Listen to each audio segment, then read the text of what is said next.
I've talked before, especially in the How to Get Out of S Plus video, see upper right hand corner right about now, about the feed stagger loop, a losing game state caused by taking bad fights that's really likely to perpetuate itself when players aren't consciously working to avoid it.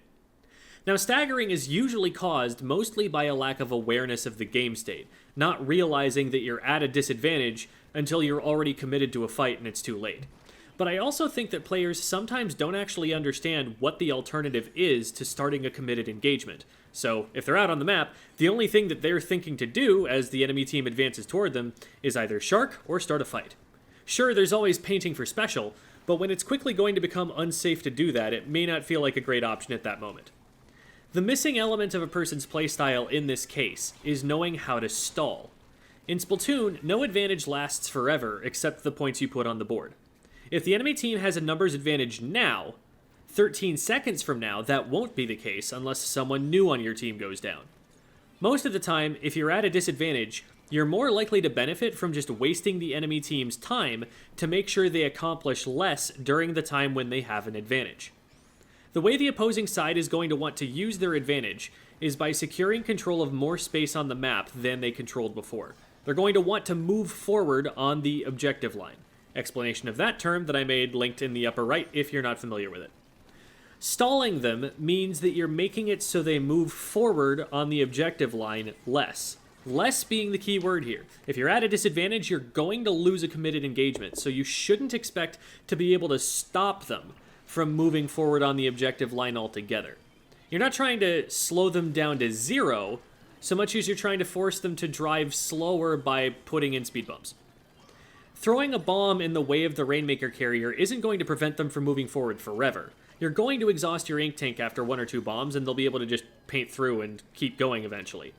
But they're going to have to take the time to wait for the bomb to explode, and then they're going to have to take the time to paint through it, and that means they score a lot fewer points than they would by freely running the Rainmaker during all that time. In Rainmaker, you can often get from mid to the final pedestal in 10 seconds or less if you're uncontested. Making it take 14 seconds instead absolutely can and has won entire matches. What you can't afford to do, though, is get splatted for trying to throw that bomb, and experienced teams will send frontliners in front to try and sweep away obstacles to the Rainmaker's progress before it gets there. The other way to contest advancing opponents here is to use your main weapon not to attack the players themselves, but to put paint in their way preemptively. If you make it so they run into a wall of your team's ink as they try to approach, they'll have to spend time painting over it before they can attack you, which gives you time to recognize where they're coming from and back up, or throw a bomb there, or even pre-fire them. Again, you usually don't want to hard engage. Even if you're confident you can get a splat on a player who's pushing up recklessly, you can't be sure that their team won't just swarm you and trade back right away. It's a big risk. But if they have to stop and paint, that takes time. If they have to wait out a bomb explosion, that takes time. Wasting time and letting your teammates back in gets you back into a position where you can fight for space before they've been able to accomplish as much, so that's a win. There are some more extreme methods of stalling that are a lot more situational and weapon dependent. Some skirmisher weapons are independent enough that they can wedge themselves into positions that force opponents to look away from what they want to look at and deal with the skirmisher first. Something like a tent umbrella or mid-range dualies may be resilient enough to being collapsed on quickly that taking an engagement off to the side of the map might result in drawing multiple enemy team members for a pretty long time. They may still go down, but if they take long enough to go down, and their teammates have time to spawn and get set up, now it's a 4v3 against an entrenched defense instead of a fast break 4v1 toward the goal.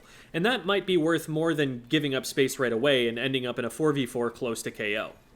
In Rainmaker in particular, it may be worthwhile to charge into a losing engagement if you have a good chance of trading the Rainmaker carrier, or even picking it up and running it away before the enemy team does, because that forces the remaining enemy players to keep someone behind to stop your push and pop the Rainmaker shield and pick it back up again, keeping at least some players off the front lines, less able to help clear the defense out and push up. Once the rest of your team is back, you may still benefit from stalling, especially if you're on defense and have a major choke point to work with. Something like the elbow area on Rainmaker Humpback really incentivizes non-interactive play on defense, spamming bombs, painting up the enemy team's routes forward, and forcing them to use specials to push the defenders out of the way, since the defenders aren't getting in main weapon range. It's absolutely critical in these situations not to let a trail of enemy paint last long enough to let someone forward, because that's when they can start picking apart your defense. Treat every line of enemy paint like there's a roller moving toward you in it with Ninja Squid.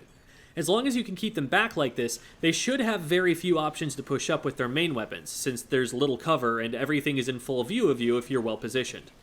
Hopefully you do end up with specials of your own to counter those with, or they could create some serious momentum for themselves, but until they get those resources, it's very hard to get someone around the corner without them getting mowed down by longer ranged weapons or running into a minefield of bombs. When you notice your team is at disadvantage, try thinking about ways you can stall the inevitable enemy advance without getting caught. How much can you get away with painting before you're forced to run? Where would it be really annoying for someone to throw a bomb if you were the one trying to push? What are some good choke points on this map that let you punch above your weight against a bottlenecked team? It won't put points on the board and it'll be hard to see on the results screen, but you can definitely deny the enemy team pushes they otherwise would have had by stalling, and that can definitely keep your team in the game even after something goes wrong.